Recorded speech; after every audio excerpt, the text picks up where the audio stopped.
Hello, book lovers and English learners. Welcome to Lydia's Book Club, your weekly dose of reading in English. I'm Lydie Bureau and I'm an English teacher in France and also the founder of Lydia's Book Club, a book club for learners of English and non-native English speakers who want to maintain their good level. In this book club, I host live readings and live discussion workshops on adaptations of classics of literature and contemporary novels in their original text. I also tend to prioritize books that are written by women. Each month, we read and explore a different book for all levels of English. And this month, or for the next 2 months, we are going to read this original text of It Ends With Us, of this contemporary novel. It Starts With Us by Colleen Hoover. For this book, you need a strong B2 or C1 advanced level in English. With the members of the book club, we've decided to read this book because our last read was It Starts With Us, this one. It ends with us, sorry. And this book is the sequel that came out in 2022. So it just made sense for us to read this book right after. If you don't know anything about this book or the author, Colleen Hoover, I invite you to listen to podcast episode 30, which is available on YouTube and on Spotify. Today, it is our second live reading session, and we are going to read chapters 4 and 5. And if you would like to attend this live reading with me on Zoom, you just need to subscribe to the newsletter of the book club and you will get your free link. And on Saturdays, the 29th of March, I will host the first live discussion workshop on this book. And we will talk about chapters 1 to 14. This live discussion is only accessible for the members of the book club, and it is a private discussion on Zoom that I do not post on YouTube afterwards. It's only for the members to rewatch and on my website. And if you want to join us for these live discussions, you just need to become a member of the book club. That's it. And you have the link in the description, or you just go on leadersbookclub.com.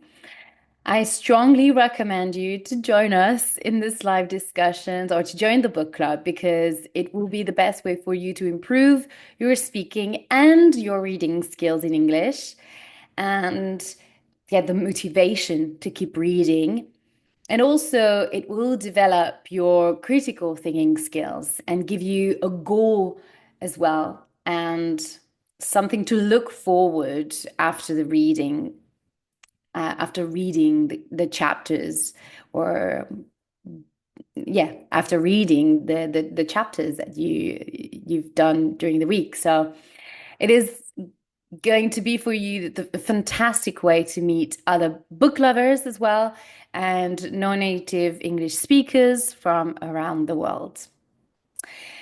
So, without further ado, we are going to read. I'm going to do a quick recap of the chapters that I've read yesterday, chapters 1 to 3.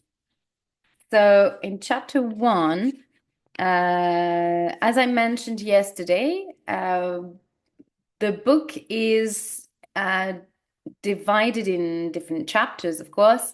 But now we have two narrators, not just Lily. Now we have Atlas telling his own side of the story. And the first chapter starts with Atlas as the narrator. And it seems like someone broke in his restaurant, Bibs, and they wrote asshole in in big red letters, spray letter. And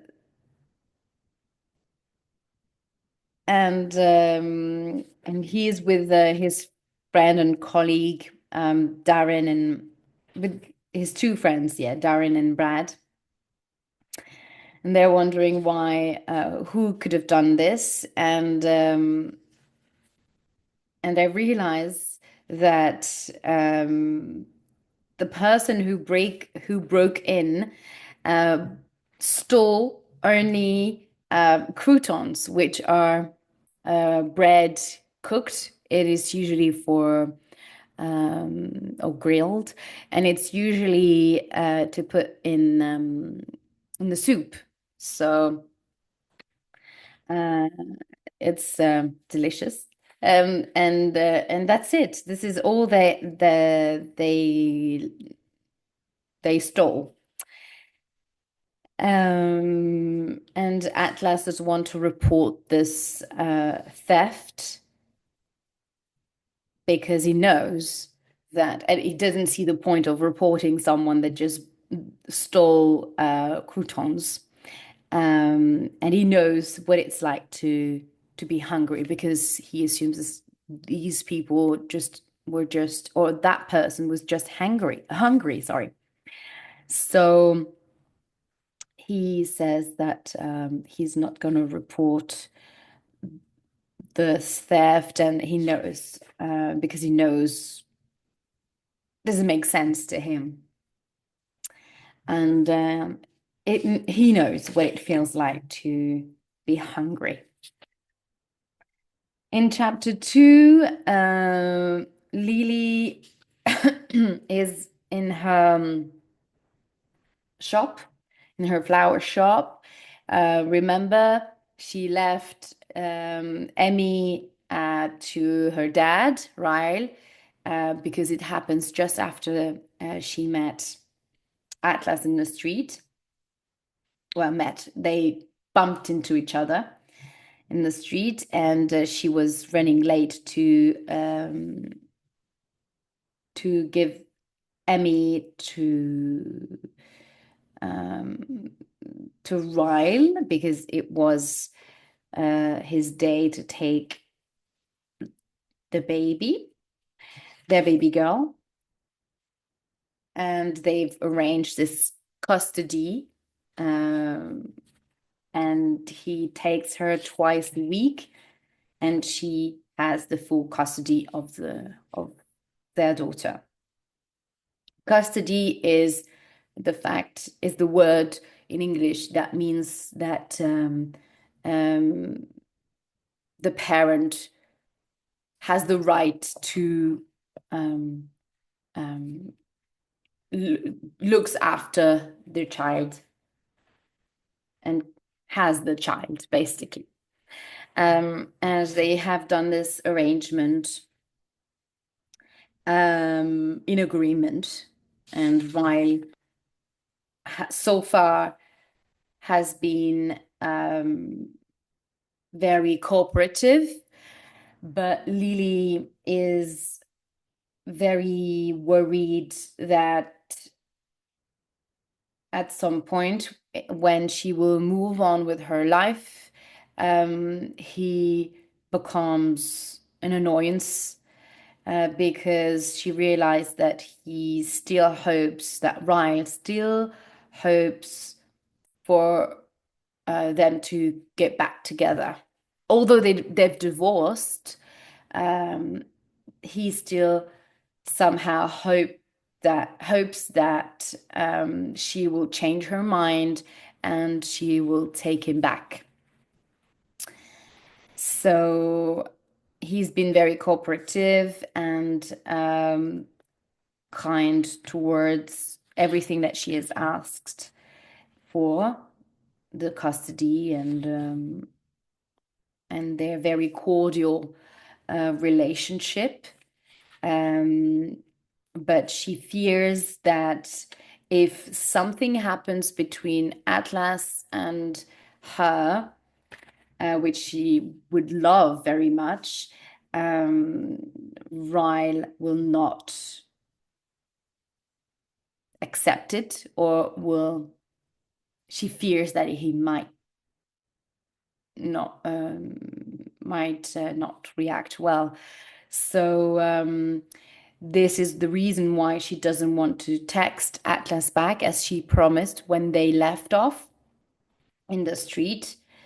And Atlas is desperately waiting for her message, or for a text from her. And a whole day has passed, but Lily doesn't know what to do. And Atlas on the other side, so that's what we understand in chapter 3 as well, is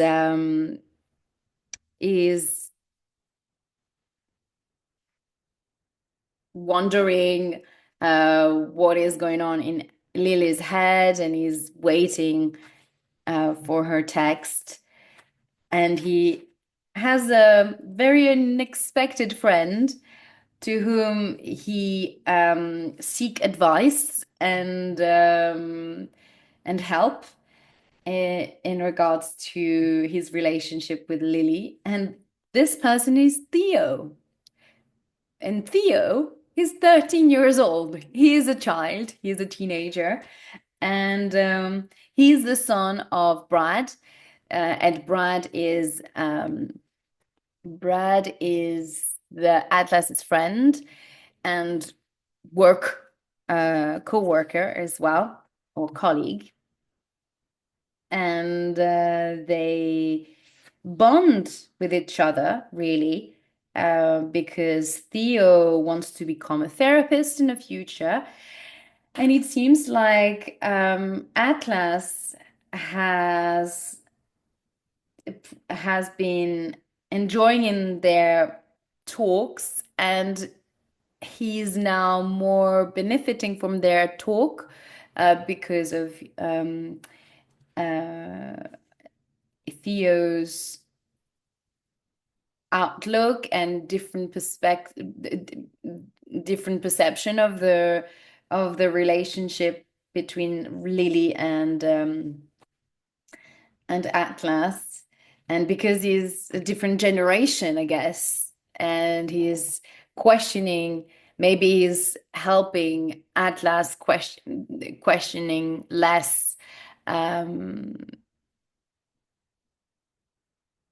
Is helping him in less questioning himself about Lily, and he's just telling him, "Oh, wait, why do you wait? Just text her if you want to text her. If you can't wait, or if you want to have some news about her."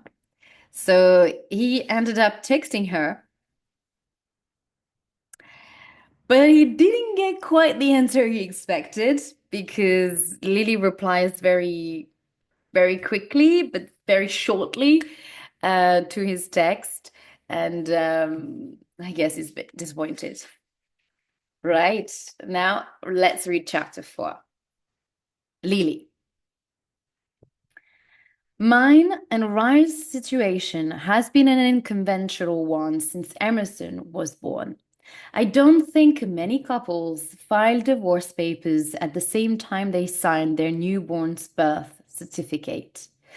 As much as I was disappointed in Rye for being the thing that forced me to have to make the decision to end our marriage, I didn't want to prevent him from bonding with our daughter. I cooperate with him as much as I can since his schedule is so hectic. I sometimes even take her to his work to visit him on his lunch break. He's also had a key to my place since before Emerson was born. I only gave it to him because I lived alone and was afraid I'd go into labor and he'd need access to the apartment. But he never gave the key back after her birth, even though I've been meaning to ask him for it. He sometimes uses it on the rare occasions he has a late surgery and has extra time to spend with Emmy in the mornings after I head to work. That's why I haven't asked for it back. But lately, he's been using the key to bring Emmy home. He texted me just before I closed the shop earlier and told me Emmy was tired. So I was taking her to my so he was taking her to my place to put her to bed. The frequency he's been using the key lately is make me wonder if Emmy is the only one he's trying to spend more time with. My front door is unlocked when I finally make it to my apartment. Ryle is in the kitchen. He glances up at me when he hears the front door shut. I grabbed dinner, he says, holding up a bag from my favorite Thai place. You haven't eaten, have you? I don't like this. He has been making himself more and more comfortable here, but I'm emotionally drained from the day already, so I shake my head and decide to confront the issue at a different time. I haven't, thank you. I set my purse on the table and pass the kitchen, heading for Emmy's room. I just laid her down, he warns. I pause right outside her door and press my ear to it. It's quiet, so I back away from the door and head into the kitchen without waking her. I feel awful about my short response to Atlas earlier but this interaction with Ryle is confirming all my concerns. How am I supposed to start something with someone new when my ex still brings me dinner and has a key to my apartment? I need to set fire. I need to set firm. I need to set fire. Sorry. I need to set firm boundaries with Ryle before I can even begin to entertain the idea of Atlas. Ryle chooses a bottle of red wine from my tabletop wine rack.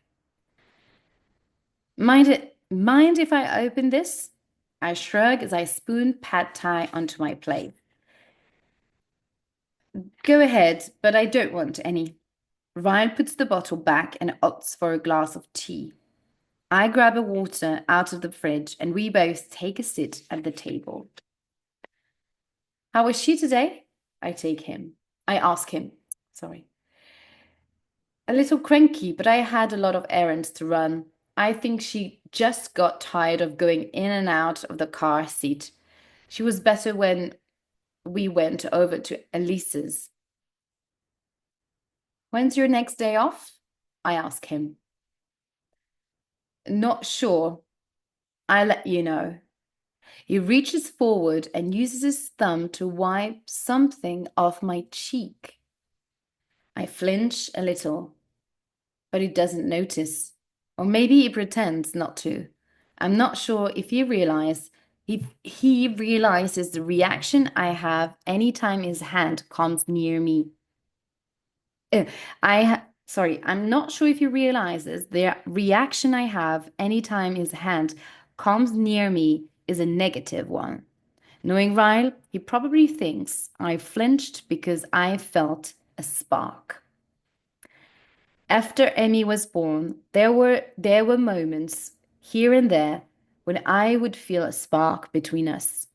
He'd do or say something sweet, or he'd be holding Emmy while he sang to her, and I would feel that familiar desire for him bubbling up inside of me. But I somehow found it within me to pull myself out of the moment every time. It only takes one bad memory to immediately dull any fleeting feelings I have in his presence. It's been a long, bumpy road, but those feelings are finally non-existent. I attribute that to the list I wrote of all the reasons why I chose to divorce him. Sometimes after he leaves, I go to my bedroom and read it to reiterate that this arrangement is the best one for all of us. Well, maybe not this exact arrangement. I'd still like my key returned to me. I'm about to take another bite of noodles when I hear a muffled ping from my purse across the table. I drop my fork and quickly reach for my phone before Ryle does. Not that he would read my text, but the last thing I want right now is for him to even try to be polite by handing me my phone. He might see that the text is from Atlas, and I'm not prepared for the storm that would bring. The text isn't from Atlas, though. It's from my mother. She's sending pics of Emmy she took earlier this week. I set the phone down and pick up my fork. But Ryle is staring at me. It was my mother, I say. I don't know why I even say that. I don't owe him an explanation, but I don't like the way he's staring at me.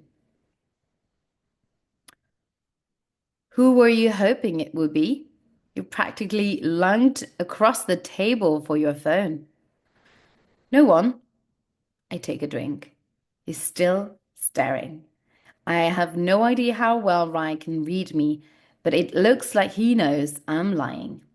He spins his fork in his noodles and looks down at his plate with a hardened jaw.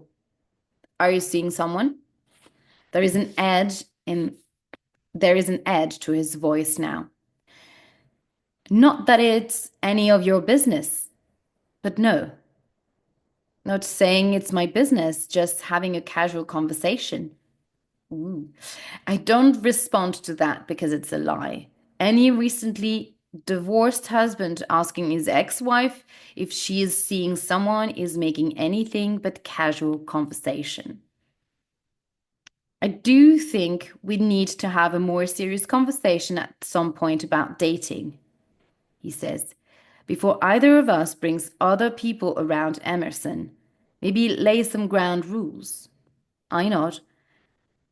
I think we need to lay ground rules for a lot more than just that. His eyes narrow. Like what? Your access to my apartment. I swallow. I'd like my key back. Ryan stares stoically before he responds. Then he wipes his mouth and says, I can't put my daughter to bed? Oh, it's not what I'm saying at all. You know my schedule is crazy, Lily. I hardly get to see her as it is. I'm not saying I want to see her any less. I just want my key back. I value my privacy. Ryan's expression is tight. He's upset with me. I knew he would, but he's making this into more than it is. It has nothing to do with how much I want him to see Emmy. I just don't want him having easy access to my apartment. I moved out and divorced him for a reason. It's not going to be a huge change, but it's one that needs to happen or we'll be stuck in this unhealthy routine forever. I'll just start keeping her overnight then. He says, I'll just start keeping her overnight then. He says it with such conviction while eyeing me for a reaction. I know he can feel the discomfort I'm suddenly drowning in. I keep my voice calm. I don't think I'm ready for that. Ryle drops his fork on his plate with a thud. Maybe we need to modify the custody arrangement. Those words infuriate me, but I somehow prevent my rage from boiling over. I stand and pick up my plate. Really, Ryle? I asked for the key to my apartment back, and you threaten me with court? We agreed to this We agreed to this arrangement, but he's acting like that was for my benefit rather than his. He knows I could have taken him to court for sole custody after everything he put me through. Hell, I never even had him arrested. He should be grateful I've been as generous as I have. When I get to the kitchen, I set down my plate and grip the edges of the counter. allowing my head to drop between my shoulders. Calm down, Lily. He's just reacting. I hear Ryan sigh regretfully, and then he follows me into the kitchen. He leans against the counter while I rinse my plate. Can you at least give me a timeline? His voice is lower when he speaks. When will I get overnights with her? I press my hip against the counter and face in. When she can talk. Why then? I hate that he even needs me to say this out loud. So she can tell me if something happens, Ryle. When the full meaning of what I've just said sinks in, he chews on his bottom lip with a small nod. I can see the frustration in the veins that rise in his neck. He pulls his keys out of his pocket and removes my apartment key. He tosses it on the counter and walks away. When he grabs his jacket and disappears out the front door, I feel that familiar twinge of guilt creeping into my chest. The guilt is always followed by doubts like, am I being too hard on him?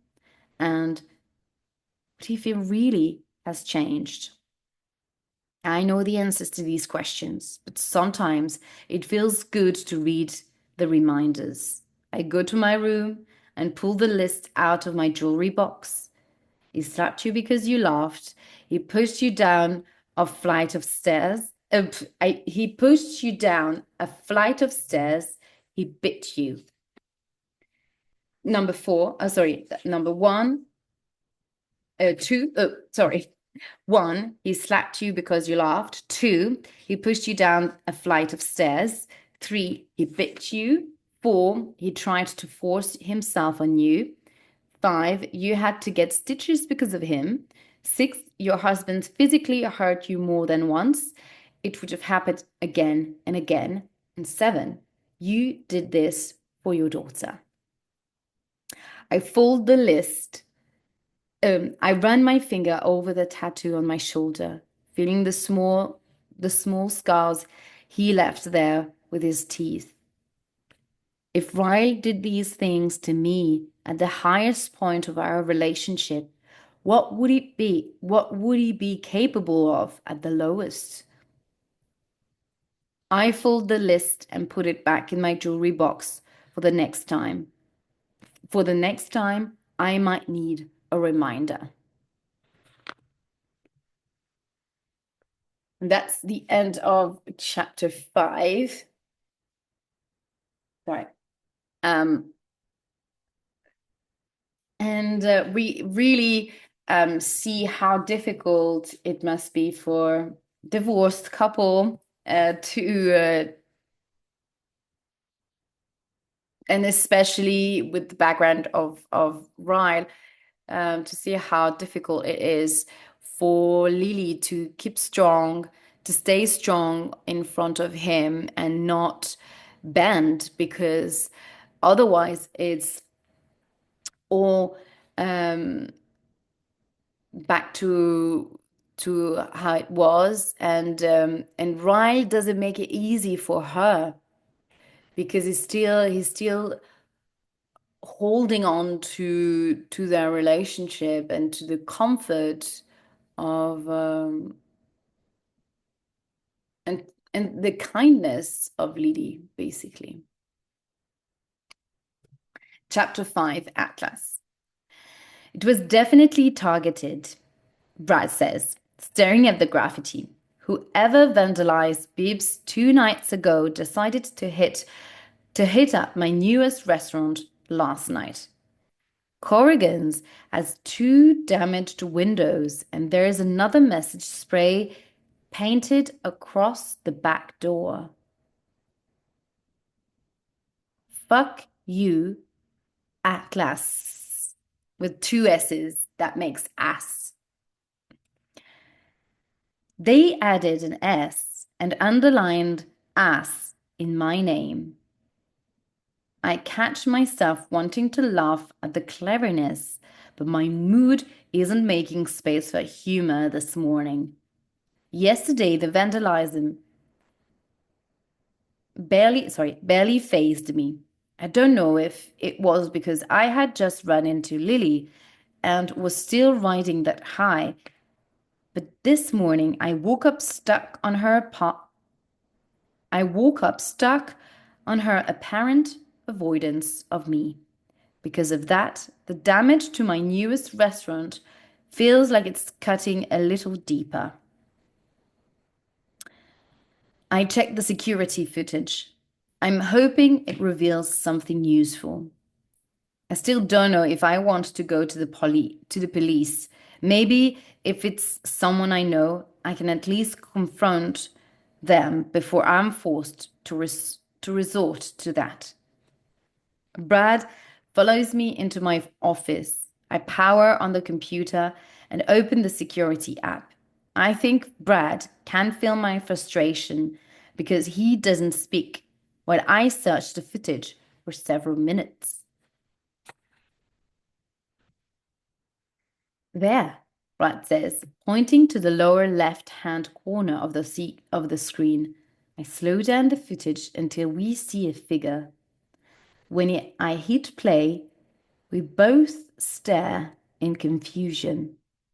Someone is curled up on the back steps, unmoving. We watch the screen for about half an hour until I hit rewind again. According to the timestamp on the footage, the person remains on the steps for over 2 hours without a blanket in a Boston October. They slept here, Brad says. They weren't too worried about getting caught, were they? I rewind the footage even more until it shows the person walking into the frame for the first time, a little after 1 in the morning. Because it's dark, it's hard to make out facial features, but they seem young, more like teenager than an adult. They snoop around for a few minutes, dig through the dumpster, check the lock on the back door, pull out the spray paint, and leave their clever message. Then they use the can of spray paint to attempt to break the windows. But Corrigan's windows are triple panned, so the person eventually gets bored or grows tired of trying to make a big enough hole to fit through like they did at Bibbs. That's when they proceed to lie down on the back steps where they fall asleep. Just before the sun rises, they wake up, look around, and then casually walk away like the entire night never happened. Do you recognize him, Brad? Do you recognize him? Brad asks. No, you? Nope. I pause the footage on I pause the footage on what may be the clearest visual we can get of the person, but it's grainy. They're wearing jeans and a black hoodie with the hood pulled tight so that their hair isn't visible. There is no way we would be able to recognize whoever this is if we saw them in person. It isn't a clear enough picture, and they never looked straight at the camera. The police wouldn't even find this footage useful. I sent the file to my email anyway. Right when I hit send, a phone pings. I glance at mine, but it's Brad, who received a text. Darren says Bibbs is fine. He pockets his phone and heads toward my office door. I'll start cleaning up. I wait for the file to finish sending to my email. Then I start the footage over again, feeling more pity than irritation. It just reminds me of the cold nights I spent in that abandoned house before Lily offered me the shelter of her bedroom. I can practically feel the chill in my bones just thinking about it. I have no idea who this could be. It's unnerving that they wrote my name on the door and even more unnerving that they felt comfortable enough to hang out and take a 2-hour nap. It's like they're daring me to confront them. My phone begins to vibrate on my desk. I reach for it, but it's a number I don't recognize. I normally don't answer those, but Lily is still in the back of my mind. She could be calling me from a work phone. Good God, I sound pathetic. I raise the phone to my ear. Hello? There is a sigh on the other hand. On the other end, a female. She sounds relieved that I answered. Atlas?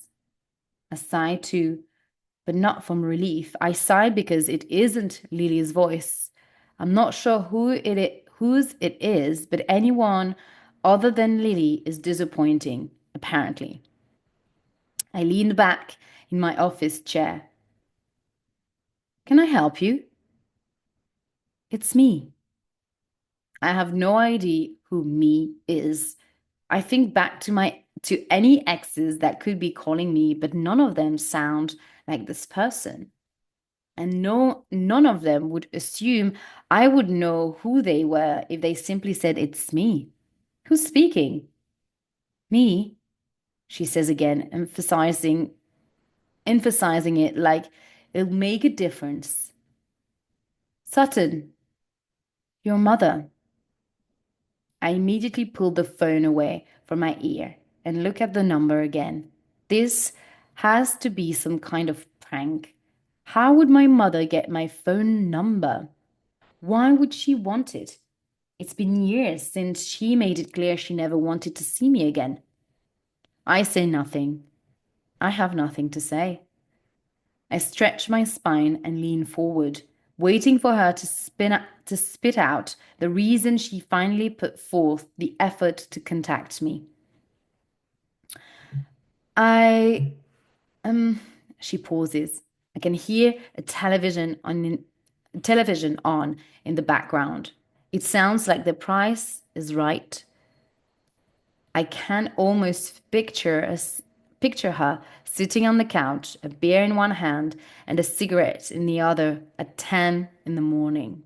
She mostly worked nights when I was growing up, so she'd eat dinner and then stay up to watch The Price is Right before going to sleep. It was my least favorite time of day. What do you want? My voice is clipped. She makes a noise in the back of her throat, and even though it's been years, I can tell she's annoyed. I can tell in that one release of breath that she didn't want to call me. She's doing it because she has to. She's not reaching out to apologize. She's reaching out because she's desperate. Are you dying? She repeats. I ask. It's the only thing that would prevent me from ending this call. Am I dying?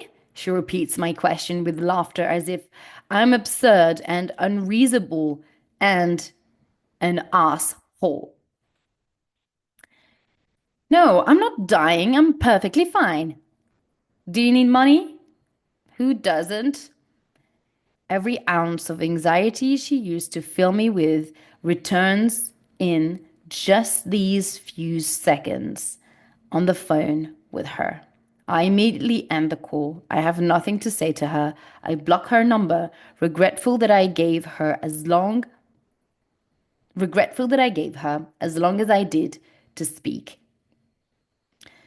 I should have ended the call as soon as she told me who she was. I lean forward over my desk and cradle my head in my hands. My stomach is churning from the unexpectedness of the last couple of minutes. I'm surprised by my reaction, honestly. I thought this might happen one day, but I imagined myself not caring. I assumed I'd feel as indifferent toward her returning to my life as I did when she forced me to leave hers. But back then, I was indifferent to a lot of things. Now, I actually like my life. I'm proud of what I've accomplished. I have absolutely no desire to allow anyone from my past to come in and threaten that. I run my hands over my face, forcing down the last few minutes. Oops, sorry.